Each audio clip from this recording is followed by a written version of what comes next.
Gills Gymnasium after a 3-0 win over North Carolina A&T. I'm here with Charlotte Armstead and Desmond Fraser. And first, Charlotte, you had 12 kills. You lived the match. You know, only 3 attack errors. You hit 450. You must be pretty proud of your performance. You did well today. Yeah, I think I did well. My team did well. And then whenever I made a mistake, my team was there to back me up. Yeah, you guys hit 231. You only had 14 attack errors. And attack errors have been something, early in the season you knew that was your weakness. But now you guys are picking it up. You guys feel like you're that much better now with the net hitting? Yeah, we practice a lot more on different hitting techniques, and everybody's seeing around the block and reaching high and things like that, and it helps us a lot. And Jasmine, you had 7 kills. You hit 545. You had 1 error. Coach had talked about that you changed your approach a little bit. Talk about that and how it's paid off for you. Yesterday I actually changed the tempo that I hit now, so it's been really helpful, and I put it in effect today. It's good that we made that change really quick. And it was a pretty, just like the last time I was in here, it's a small gym, it's a pretty loud crowd. You had a lot of the football players here. I mean, did you guys kind of feed off of that early on? We always feed off the crowd. It doesn't matter where it is. Even when we're away, we feed off the crowd. We know that they're going to back us up when we get that kill that's just, and we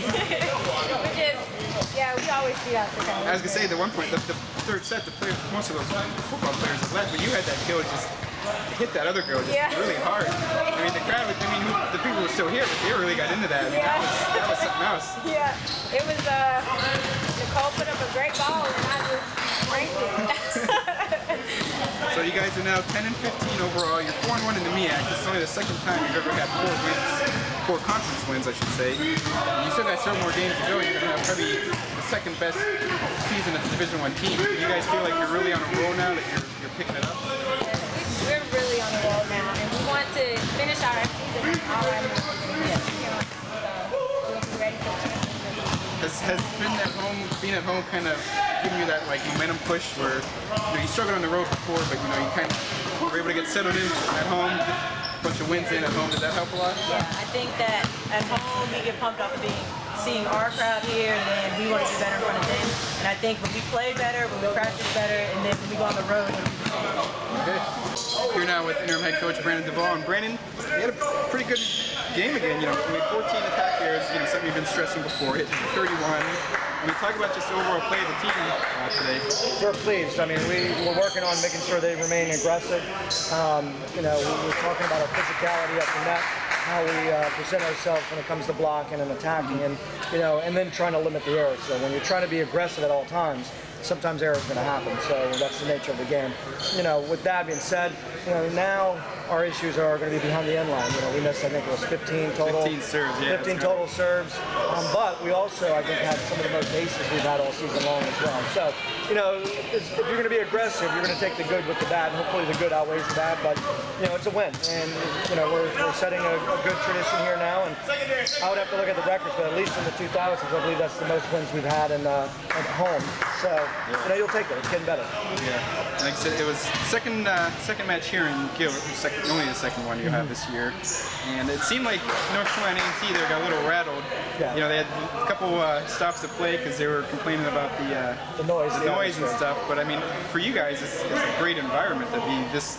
It gets loud in here. It's a small gym, so it echoes, it gets loud, and it's got to be a great environment for you guys. In the long run, we would love to have something like what Duke has. We want I don't know what we'd call ourselves, but Duke has the Cannon Crazies, and that's what volleyball is all about. It's a gym-like atmosphere. It's not a tennis match. It's not a we don't play it in a cathedral or anything like that. I mean, it is a rowdy atmosphere, and the more bodies we can get in the stands, and the more people get invested in the game, the better off we are, because we feed off of that. Our football team was here, and boy, they were being pretty rowdy, but it was great. I mean, that's an advantage for us, and we want to utilize that as much as possible. And we go to other gyms in our conference, and they're not pleasant there either, and I don't mind. I like that. I want to go to a place where we feel like we're entering enemy territory, and then we perform and beat a team like that. Yeah. That's great. So you just gotta. It's part of this thing. You gotta deal with the environment.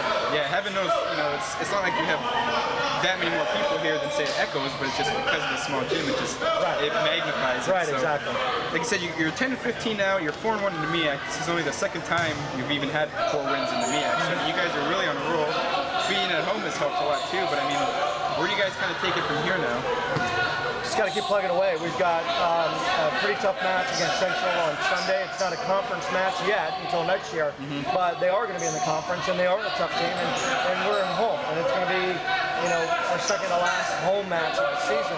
We've got to perform. I mean, we're getting fans to come out. They're enjoying what they're seeing, and we got to keep on putting on a show every single time. But we got to keep working, building momentum all the way until the MEAC championships.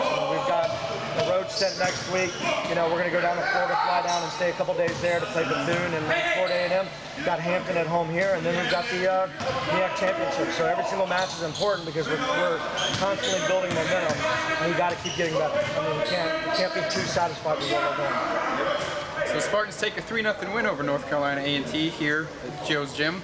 One more home match in this 6-match homestand. They'll be facing North Carolina Central on Sunday over at Eccles Hall, and that'll be at 3 p.m.